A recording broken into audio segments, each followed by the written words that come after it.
ويغفر لكم ذنوبكم ومن يطع الله ورسوله فقد فاز فوزا عظيما أما بعد. Kaum muslimin dan muslimat rahimani wa rahimakumullah, kembali kita melanjutkan kajian kita dalam buku yang berjudul Panduan Lengkap Nikah dari A sampai Z. Kita sampai bab kelima dalam buku ini, yaitu memilih istri dengan berbagai kriterianya. Pada pertemuan yang lalu kita telah membahas kriteria pertama, yaitu wanita yang mentaati agamanya, wanita yang beragama, wanita yang bertakwa. Kemudian orang-orang bertakwa, mereka akan meningkat ketakwaan dan keimanannya jika mereka terus bersemangat menuntut ilmu, menambah ma'rifatullah, mengenal Allah Subhanahu wa ta'ala, mengenal nabinya, mengenal syariatnya.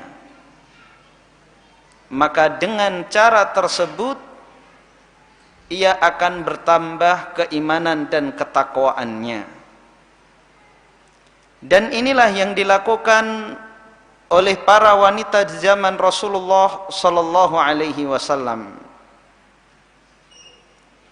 Mereka senantiasa bertanya kepada Rasulullah sallallahu alaihi wasallam perkara-perkara agama. Di antaranya hadis yang diriwayatkan oleh Asma binti Yazid al-Ansariyah. Ia datang kepada Nabi sallallahu alaihi wasallam saat beliau sallallahu alaihi wasallam berada di tengah-tengah sahabatnya seraya mengatakan, "Ayah dan ibuku sebagai tebusanmu." Ini ungkapan yang biasa diungkapkan oleh bangsa Arab. "Wahai Rasulullah, aku utusan para wanita kepadamu. Ketahuilah diriku sebagai tebusanmu, bahwa tidak ada seorang wanita pun yang berada di timur dan barat yang mendengar kepergianku ini, melainkan dia mendapat sependapat denganku. Sesungguhnya Allah mengutusmu dengan kebenaran kepada kaum pria dan wanita. Lalu kami beriman kepadamu dan kepada Rabbmu yang mengutusmu.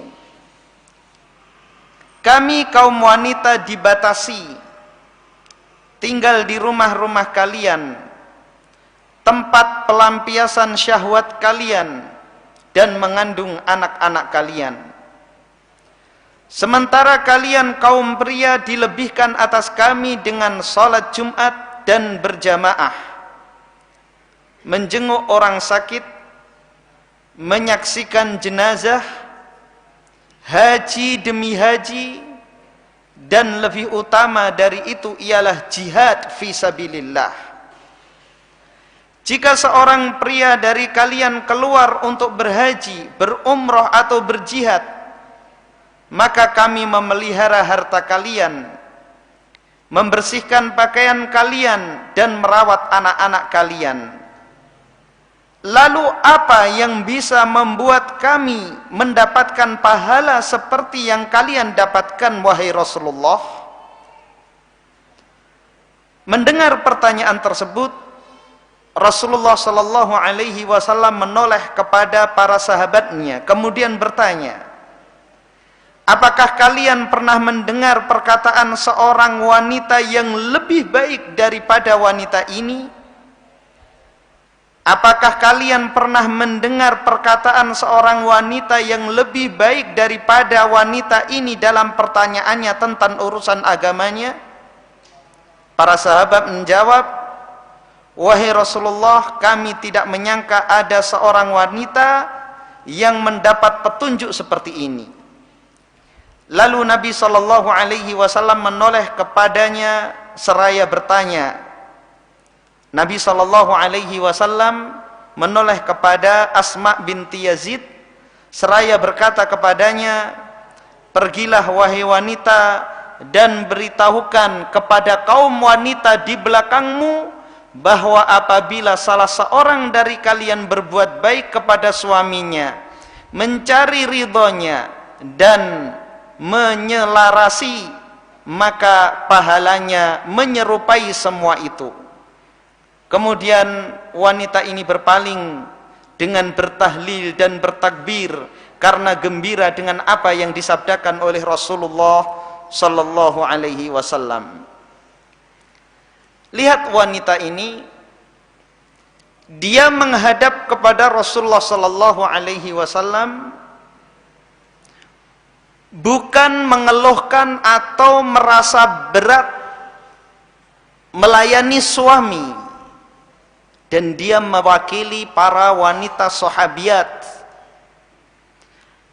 Mereka tidak keberatan sama sekali menjaga harta suami mereka ketika suami mereka pergi, mengandung anak-anak mereka dan merawat mereka. Wanita ini datang, risaunya adalah apakah mereka bisa mendapatkan pahala yang sama sebagaimana kaum laki-laki mendapatkan pahala. Pahala salat berjamaah, salat Jumat, berulang-ulang menunaikan haji dan umrah karena tidak memerlukan mahram. Bahkan lebih itu, jihad, berperang di jalan Allah Subhanahu wa taala yang taruhannya adalah nyawa. Jadi wanita di zaman Rasulullah sallallahu alaihi wasallam, mereka ingin memiliki pahala seperti yang diraih oleh para laki-laki. Mereka pun ingin beramal seperti amal laki-laki. Jadi bukan karena merasa terkekang di dalam rumah, tidak. Mereka tidak mengadu kepada Rasulullah sallallahu alaihi wasallam untuk bisa keluar jalan-jalan di mal, nongkrong di kafe, tidak. Mereka tidak mengeluhkan pengabdian mereka kepada para suami mereka. Yang mereka risaukan adalah apakah pahala seperti itu, pahala di rumah, melayani suami, merawat anak-anak, menjaga harta suami, bisa menyamai pahala salat berjamaah, pahala salat Jumat, pahala jihad di jalan Allah. Maka Rasulullah sallallahu alaihi wasallam memuji pertanyaan wanita ini, menoleh kepada para sahabat, apakah kalian pernah mendapati pertanyaan yang lebih baik dari ini? Karena pertanyaannya adalah untuk meraih pahala. Maka Nabi sallallahu alaihi wasallam mengatakan kepada wanita ini, jika kalian, dan katakan kepada wanita yang ada di belakangmu, jika kalian melakukannya, mengabdi kepada suami, melayani suami, merawat anak-anak, mengurus rumah tangga, maka pahalanya sama dengan apa yang diperoleh oleh laki-laki. Meskipun para wanita tidak diwajibkan untuk sholat berjamaah di masjid, tidak diperintahkan kepada mereka untuk menenteng senjata di medan perang, namun jika mereka patuh kepada suami mereka, maka pahalanya sama dengan sholat 5 waktu berjamaah, sama dengan jihad fisabilillah. Karena memang taat kepada suami adalah amalan yang berat, bahkan sangat berat. Maka pahalanya luar biasa. Kemudian di dalam hadis yang diriwayatkan oleh Al-Imamul Bukhari dan Muslim, meriwayatkan dari Ummu Salamah radhiyallahu anha, ia menuturkan bahwa Ummu Sulaim datang kepada Rasulullah sallallahu alaihi wasallam lalu bertanya, "Wahai Rasulullah, Allah tidak malu dalam hal kebenaran. Apakah wanita wajib mandi jika ia bermimpi?" Nabi sallallahu alaihi wasallam menjawab, "Iya, jika dia melihat air," artinya air mani. Ummu Salamah tatkala itu yang berada di samping Rasulullah sallallahu alaihi wasallam menutupi wajahnya dan bertanya, "Wahai Rasulullah, apakah wanita bermimpi?" Maka Rasulullah sallallahu alaihi wasallam menjawab, "Iya. Semoga engkau beruntung. Lantas dari mana anaknya dapat mirip dengannya?" Ini tentunya hadis yang sangat masyhur di dalam kitab-kitab fikih dalam bab mandi janabah. Ummu Sulaim bertanya kepada Rasulullah sallallahu alaihi wasallam, kemudian sebelum bertanya didahului dengan ungkapan, karena pertanyaannya adalah pertanyaan yang sebenarnya ini adalah bersifat pribadi, dan siapapun akan malu menanyakan perkara ini. Namun karena ini berkaitan dengan ibadah, maka Ummu Sulaim tetap menanyakannya kepada Rasulullah sallallahu alaihi wasallam karena berkaitan dengan keabsahan salat. "Ya Rasulullah, innallaha la yastahyi minal haqq." Wahai Rasulullah, sesungguhnya Allah tidak malu dari kebenaran. Apakah jika seorang wanita mimpi, artinya mimpi bersetubuh, apakah wajib baginya mandi? Maka Rasulullah menjawab, "Iya, kalau dia mengeluarkan mani." Maka Ummu Salamah yang berada di samping Rasulullah sambil menutup mukanya bertanya kepada Rasulullah, "Wahai Rasulullah, apakah wanita mengeluarkan mani?" Di sini bisa kita ambil pelajaran bahwa tidak semua wanita bermimpi, tidak semua wanita pernah bermimpi, dan tidak semua wanita pernah merasakan keluarnya air mani. Maka Rasulullah sallallahu alaihi wasallam mengatakan kepada Ummu Salamah, "Lantas bagaimana anaknya dapat mirip dengannya?" Artinya dapat mirip dengan ibunya. Itu tiada lain adalah air yang keluar dari wanita. Jadi laki-laki maupun wanita sama-sama mengeluarkan air. Mana yang lebih banyak, ini yang akan mempengaruhi kemiripan anak tersebut. Di sini kita bisa mengetahui bahwa rasa malu tidak menghalangi para wanita untuk bertanya tentang kebenaran. Dan kita mengetahui bahwa para wanita muslimah di zaman Rasulullah sallallahu alaihi wasallam adalah para wanita yang paling pemalu. Namun rasa malu tersebut tidak menghalangi mereka untuk menuntut ilmu.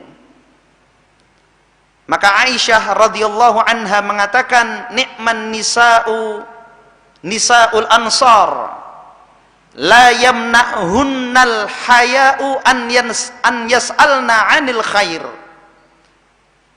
Sebaik-baik wanita adalah wanita-wanita Ansor. Rasa malu tidak menghalangi mereka untuk bertanya tentang kebaikan. Dan kita ketahui penghalang seseorang mendapatkan ilmu itu ada dua. Yang pertama adalah malu, dan yang kedua adalah sombong. Kedua sifat ini merupakan penghalang terbesar seseorang mendapatkan ilmu. Sombong, merasa sudah pintar, merasa sudah berilmu, enggan menghadiri majelis ta'lim, tidak mau bertanya. Begitu juga malu.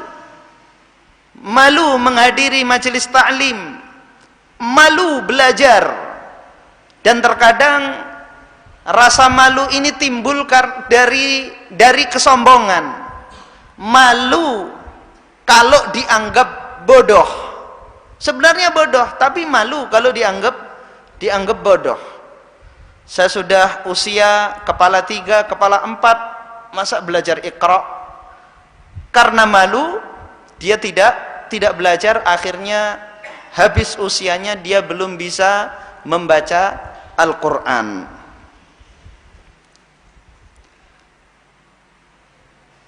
Kemudian para wanita, mereka adalah kaum wanita yang mengetahui keutamaan ilmu dan mencarinya.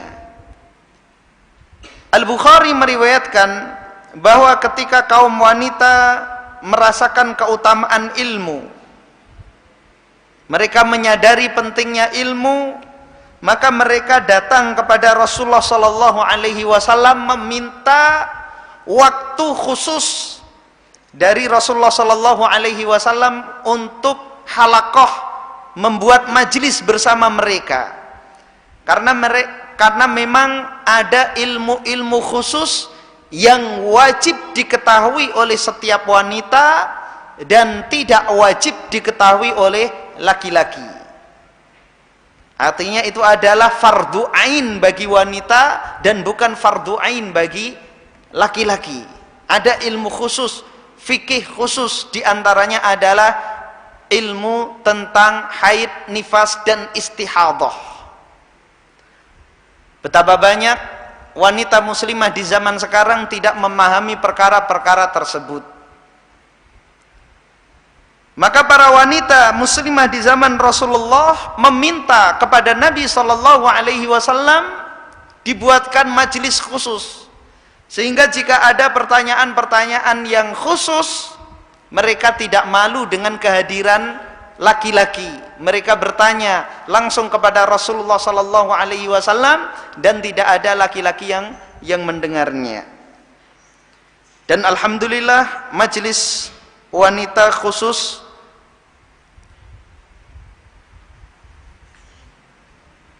bagi para akhwat dan ummahat, ya, yang sebagian sudah mengetahui, ya, ada majelis khusus untuk ummahat dan akhwat pada hari Selasa pagi di Masjid Syarifah Salihah, ya, pukul 10, itu khusus untuk para ummahat dan akhwat. Jadi di antara tipe wanita yang bertakwa adalah menghadiri majelis-majelis ilmu, terutama majelis yang khusus untuk para wanita, karena membahas fikih yang terkhusus bagi mereka.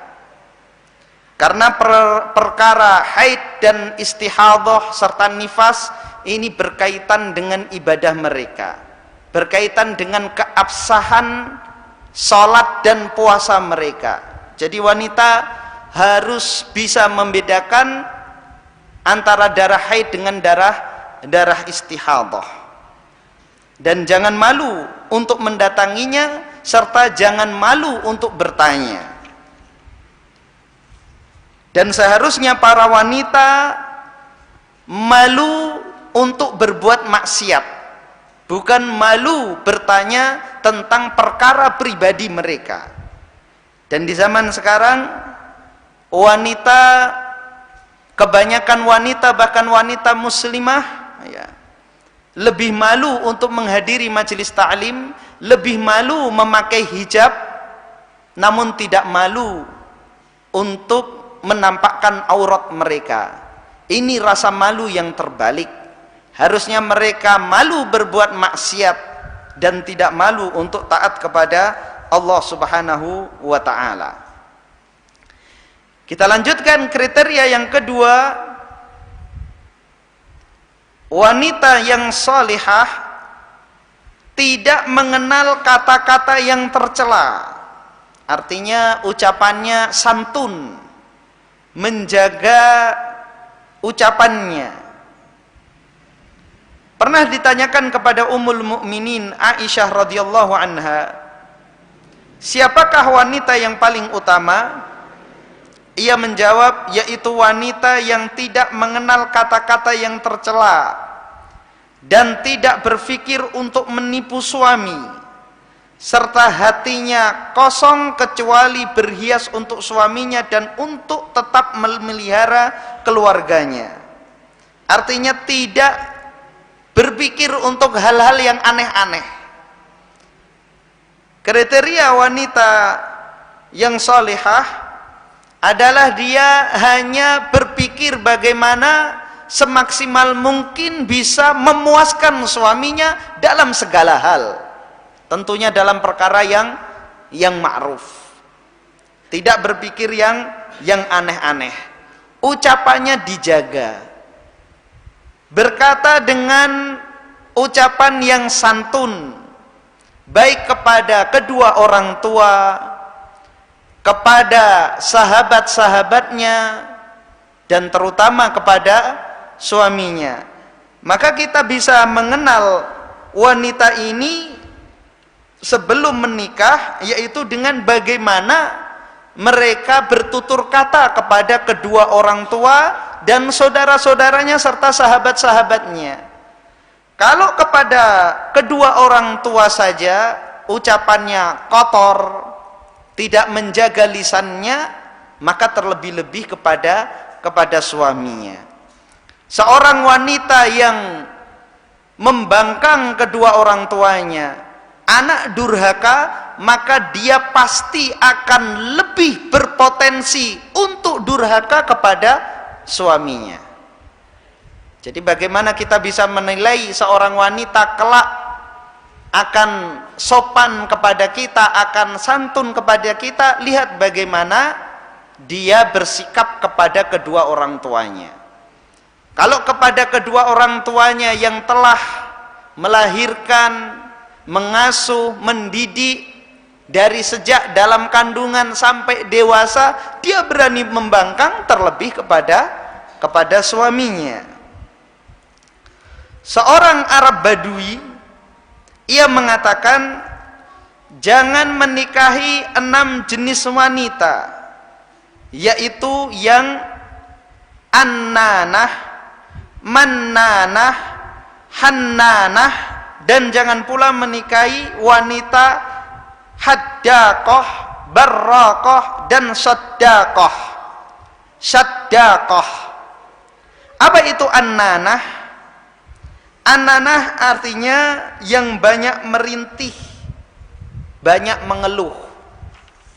Wanita yang cengeng, ya. Sedikit-dikit ngeluh. Ini tidak baik, ya. Wanita yang terlalu manja, wanita yang terlalu manja. Ada satu nyamuk saja merintihnya semalaman, padahal nyamuknya cuma satu, cuman kawannya yang banyak. Banyak merintih, banyak mengeluh pada perkara-perkara yang sepele, yang sebenarnya bisa dia hadapi, namun terlalu manja. Suami melaksanakan kewajibannya, terus dipanggil untuk segera pulang, terus di WA, terus ditelepon kemana, di mana. Ini wanita yang annanah, wanita yang cengeng, wanita yang suka mengeluh. Yang kedua adalah mannanah, adalah wanita yang suka mengungkit-ungkit kebaikan. Dulu aku pernah begini, aku pernah begitu. Kamu datang ke sini cuman modal kolor, nggak punya apa-apa. Orang tuaku yang membiayai. Ah, ini nggak baik. Yang ketiga adalah hannanah, ialah wanita yang senantiasa rindu kepada suaminya yang pertama. Ini kalau menikahi janda, karena laki-laki itu memiliki sifat cemburu yang besar. Maka jika menikah dengan wanita yang hannanah, yang tidak bisa melupakan suaminya yang pertama, maka dia akan tersiksa. Lebih parah lagi, hannanah terhadap pacarnya yang dulu. Sudah pacaran 11 kali. Antum yang ke-12. Maka antum akan dibandingkan dengan 11 laki-laki yang tentunya semuanya memiliki keutamaan, kelebihan. Dan orang kalau sudah tidak ada, itu kekurangannya tidak terlihat. Tapi kalau orang kalau lagi ngumpul, maka yang terlihat apa? Kekurangannya. Maka dibandingkan dengan 11 kelebihan pacar-pacarnya yang dulu, maka jangan cari wanita yang pernah pacaran. Susah ya. Karena laki-laki yang pacaran tentunya lebih romantis ya, lebih mudah memaafkan, lebih bisa bersabar orang pacaran dibandingkan dengan orang yang sudah menikah. Tentu kesabarannya berbeda ya. Orang kalau lagi pacaran itu dicubit itu nikmat. Tapi kalau sudah menikah, punya anak 4 ya, jangankan dicubit ya, dengar ucapan saja yang ucapannya sebenarnya biasa tapi mudah tersinggung, itulah syaitan ya. Syaitan, tujuan di antara tujuan terbesar syaitan adalah untuk merusak hubungan yang sah, hubungan suami istri. Dibandingkan kegantengannya, dibandingkan kedermawanannya, maka ini susah. Kemudian haddaqah ialah wanita yang memanah jitu. Dan memanah bukan memanah dengan anak panah, tapi memanah dengan pandangan mata. Artinya apa? Ia memanah segala sesuatu dengan kedua matanya, lalu menyukainya dan membebani suami untuk membelinya. Barang apa saja yang baru, lagi promo, dia tidak buta. Jeli matanya. Di mana ada barang mewah, dia tahu. Kemudian menuntut suaminya untuk membeli barang tersebut. Diajak jalan, matanya melihat dan hafal. Satu rak barang di mall dia hafal semuanya dengan detail, dengan teliti. Maka tipe yang seperti ini juga bukan tipe istri yang solihah. Kemudian barraqah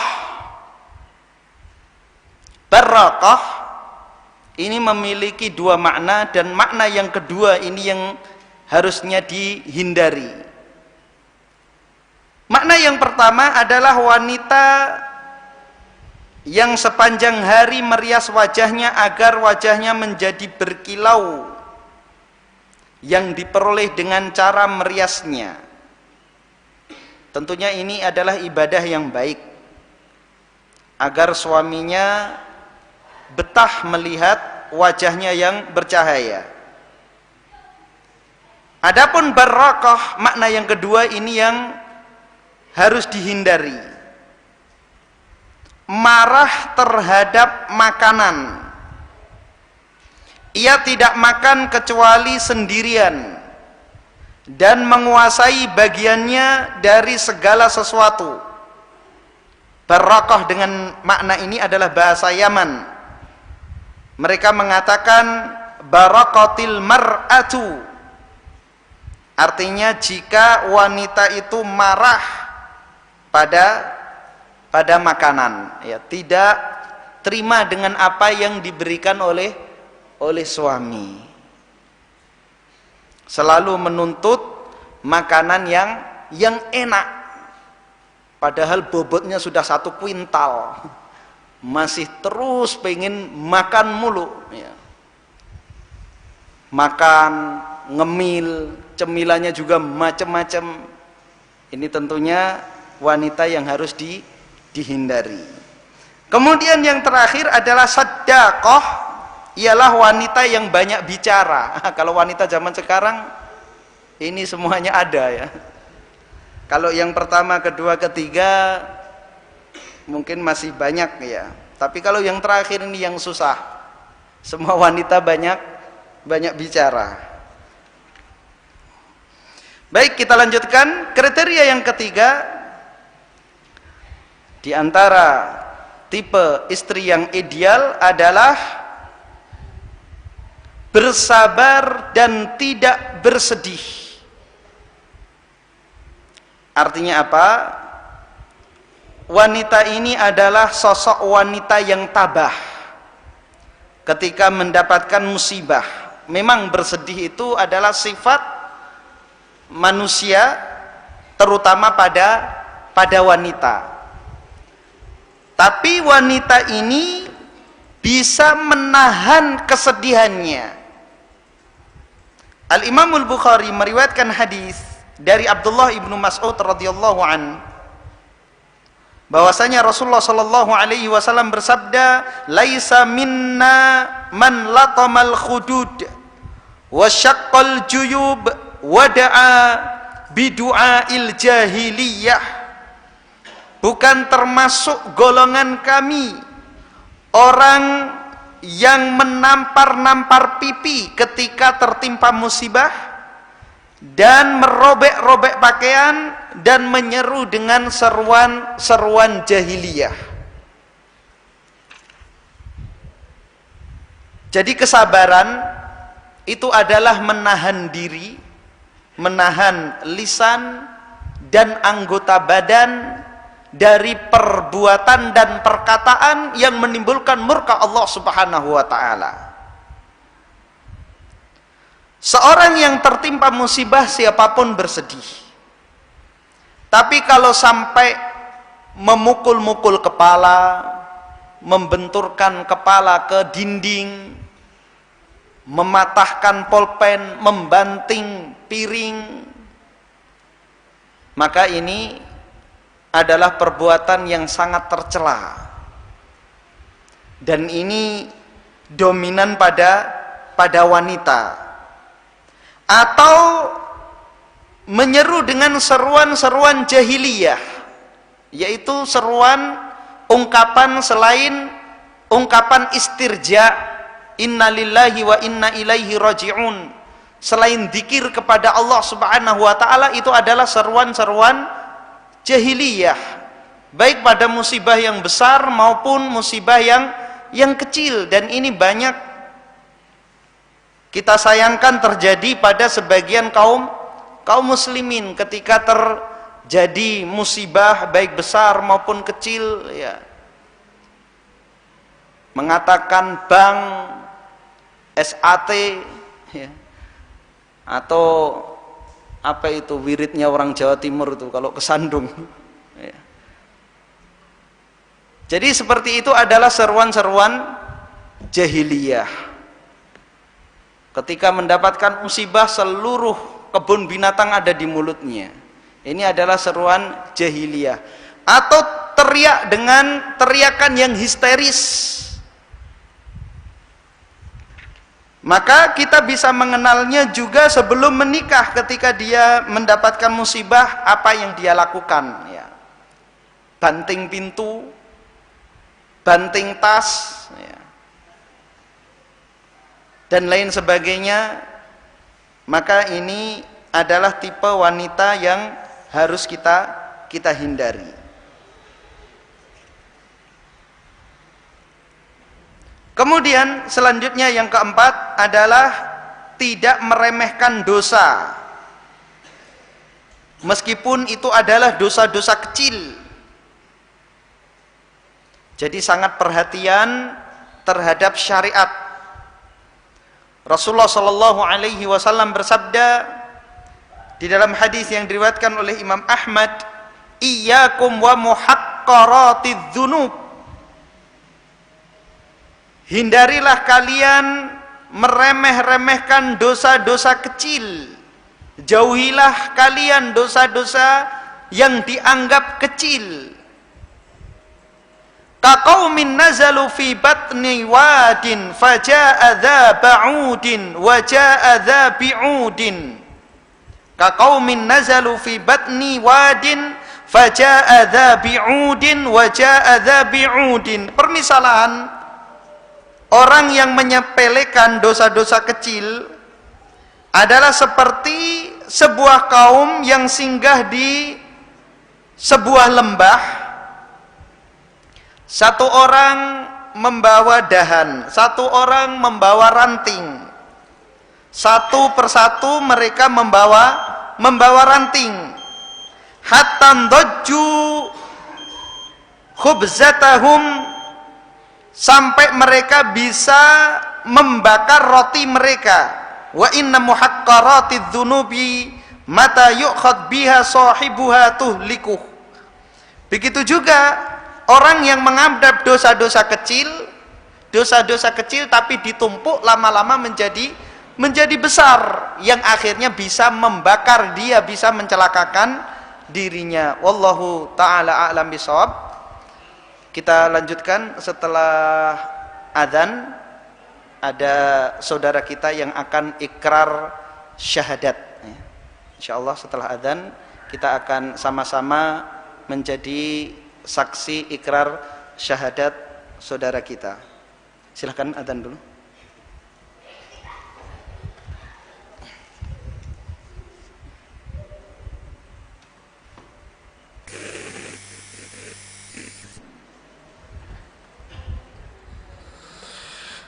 Allahu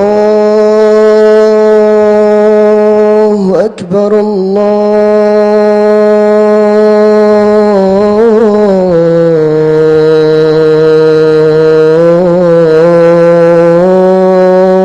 Akbar, Allahu Akbar,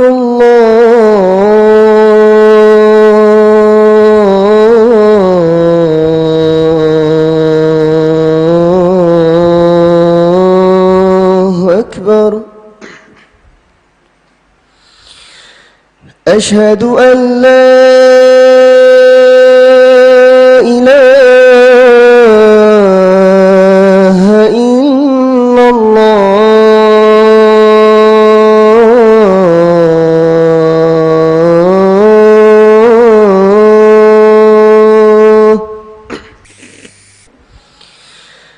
أشهد أن لا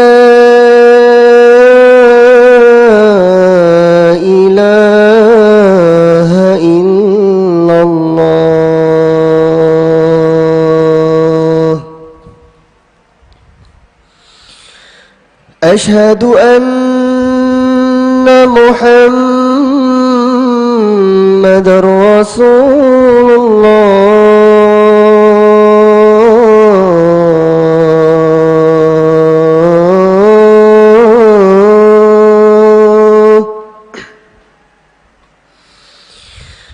أشهد أن محمد رسول الله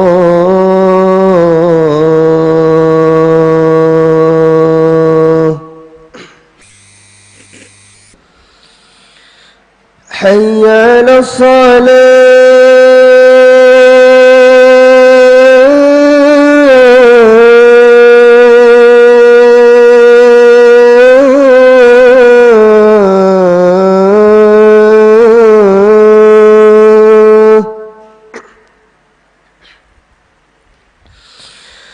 حي على الصلاة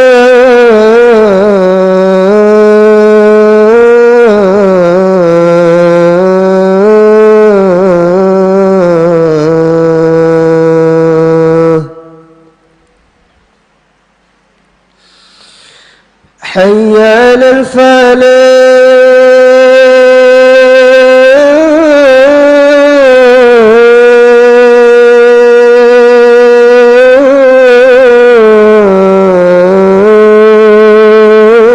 الفلاح حي على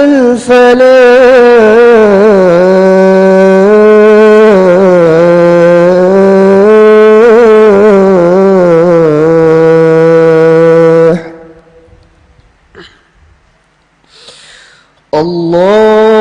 الله أكبر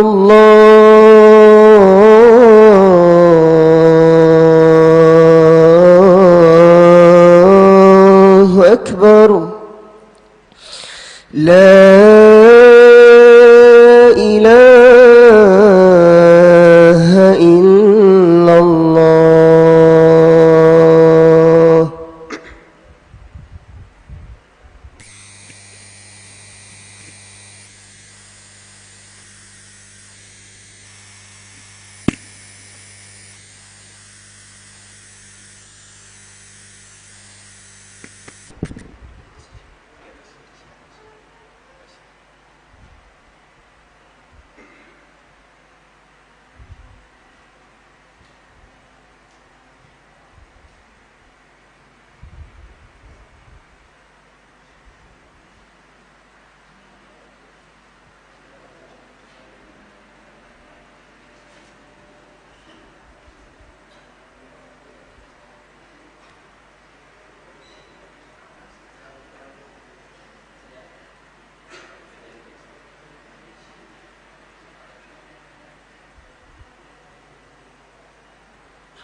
Alhamdulillah, alhamdulillahilladzi hadana lihadza wa ma kunna linahtadiya laula an hadana Allah wa asyhadu an la ilaha illallah wahdahu la syarika lahu wa asyhadu anna Muhammadan abduhu wa rasuluhu la nabiyya ba'dah amma ba'd.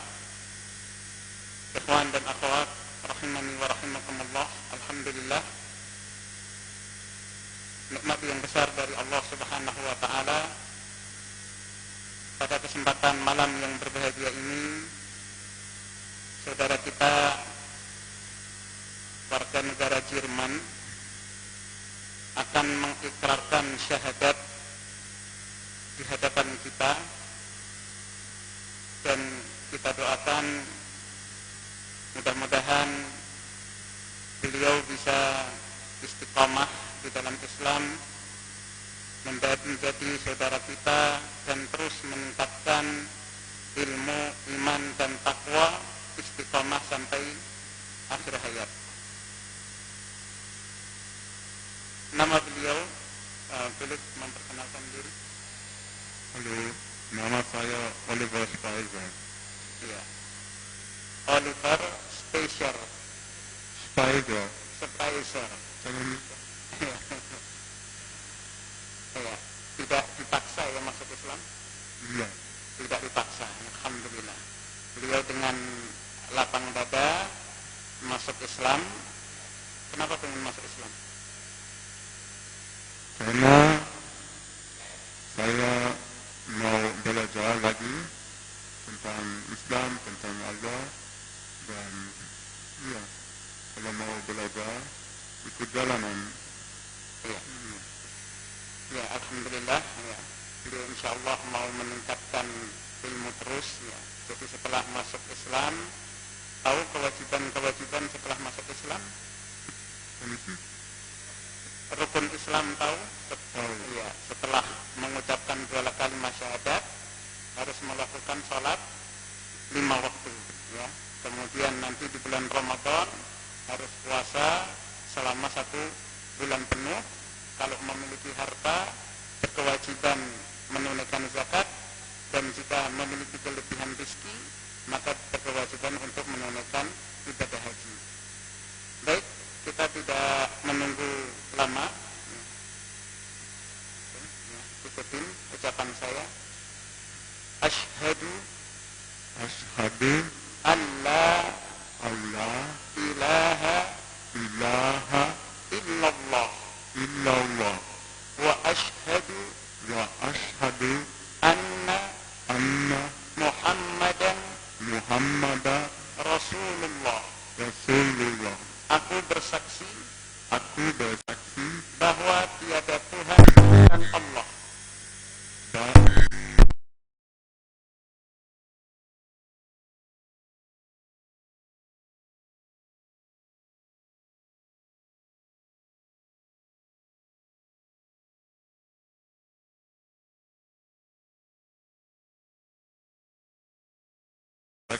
Bahwa Muhammad utusan Allah. Alhamdulillah. Dia adalah saudara se-Islam kita, dan bagi para jamaah yang ingin memberikan hadiah kepada beliau, dia adalah mu'allaf.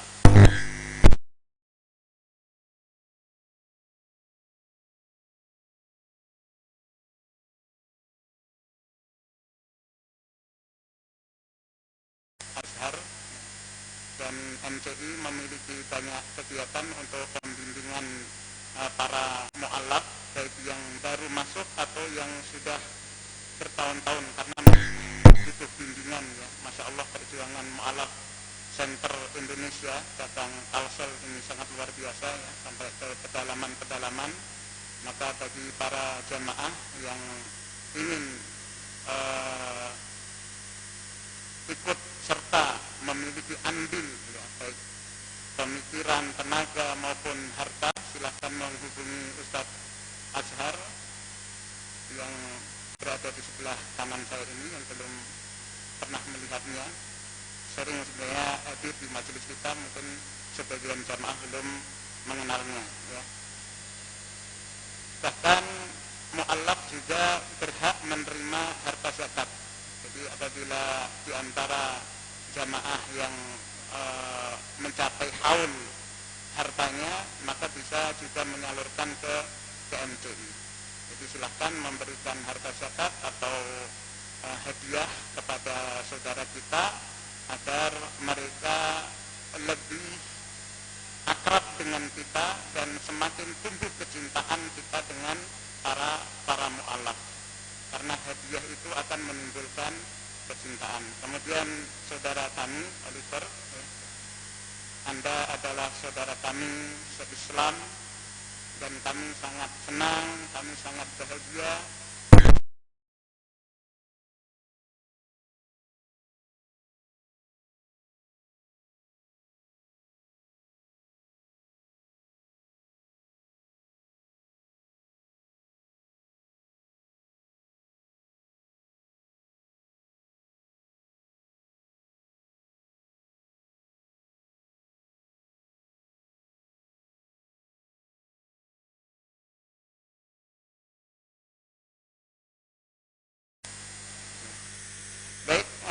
kami persilahkan kepada para jamaah untuk memberikan ucapan selamat kepada saudara kita. Silahkan berdiri untuk